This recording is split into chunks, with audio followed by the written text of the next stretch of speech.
আমি আমার শত্রুর সাথে ইনসাফ করতে চাই, আমি তার সাথে জুলুম করতে চাই। এখন যারা বলছে যে 32 নম্বর ভাঙা ছিল ভয়ঙ্কর মব, এটাকে এখন দেখেন এটা আমি খুব মানে এটা অনেকে মাইন্ড করবে, হয়তো বিএনপির অনেক ভাইরা সবাই মাইন্ড করবে না, কারণ 32 নম্বরে সব থেকে ওখানে যদি হাজার হাজার মানুষ যে গিয়েছে, এখানে তো ছাত্র দলের আমাদের পরিচিত ভাই বন্ধু হাজার হাজার মিছিল নিয়ে গেছে।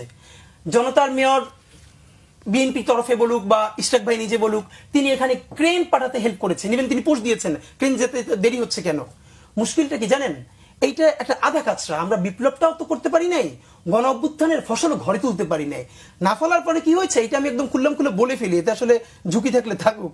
সেটা হলো বিএনপি এনসিপির মধ্যে তো এখন একটা বোঝাপড়ার জায়গা আছে, আওয়ামী লীগের যে ভোট ব্যাংকটা এটা কে দখল করবে, মানে তারা তো ভোটার আছে এখানে, তো তার ভোটারটা তো, এবং আমি আপনাকে বলি আগামী নির্বাচনে এই আওয়ামী লীগের ভোট ব্যাংকটাই সব থেকে গুরুত্বপূর্ণ কার্ড হয়ে উঠবে যে তারা কাকে ভোট দিচ্ছে। এখন সেক্ষেত্রে এনসিপির পলিটিক্স, এনসিপি কোনো না কোনো ভাবে চেষ্টা করবে তাদের ভোটটা করার। তা আমার মনে হয় BNP as a political party খুব স্মার্টলি ডিল করছে।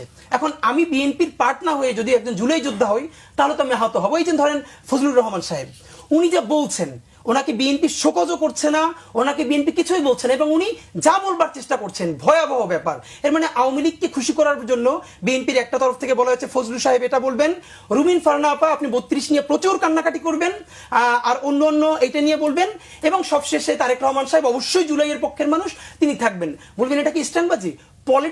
পলিটিক্সের জায়গা থেকে এইটা স্মার্ট ডিলিং, সবার সাথে সে কিভাবে ভোটটা নিতে পারবে, কারণ ভোটের যুদ্ধ শুরু হয়ে গেছে। আপনি বলতে চাইছেন যে এই মন্তব্যগুলো তারা করছেন শুধু ভোটের ডিলিং এর জন্য, ভোটের অঙ্কের আপনি জন্য? ভাবেন যেই বিএনপি বলে জুলাইয়ের সবথেকে বড় শরিক, সেই বিএনপির বেগম জিয়ার উপদেষ্টা থাকা অবস্থায় কি করে সে কি বলছে, ফজলুল সাহেব কি বলছে আমি এগুলো বলতেও চাই না, তার প্রতিদিনের অ্যাটিটিউড দেখেন, বডি ল্যাঙ্গুয়েজ দেখেন, সে কি বলছে, এত তার কান্না, এত মানে, এবং এই যে রুমিন আপা বলছেন যে 32-এ মব হয়েছে, তো এই মবের মাস্টার তো ছিল বিএনপির ইশরাক ভাই, এই মবের মাস্টার ছিল বিএনপি নিজে।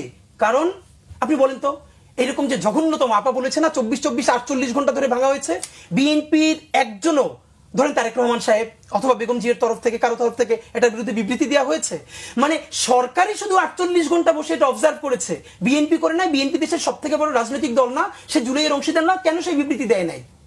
এর মানে এখন রুমিন ফারহানা প্রচুর উনি কান্নাকাটি করবেন 32 নিয়া, আর ফজলুল সাহেব প্রচুর বঙ্গবন্ধু করবেন, অথচ এই বঙ্গবন্ধু নামে এমন ন্যারেটিভ উৎপাদন করা হয়েছে যে বেগম খালেদা জিয়ার হাত বাঁকা হয়ে গেলেও, মানে আপনি ভাবেন হাসিনা বলতে পারতেছে যে বাসায় থাকতে দিছি এইটাই তো আমার করুণা, আবার বলতেছে কি বাজে ভাবে যে বেগম জিয়ার লিভারের সমস্যা, কারণ ইঙ্গিত করে বলছে কেন হয়, মদ খেলে হয়। আমি বলছি এই যে কান্নাকাটি, এই কান্নাকাটি কিসের জন্য, এটা তো মানুষের বুঝতে পিএইচডি করা লাগে না।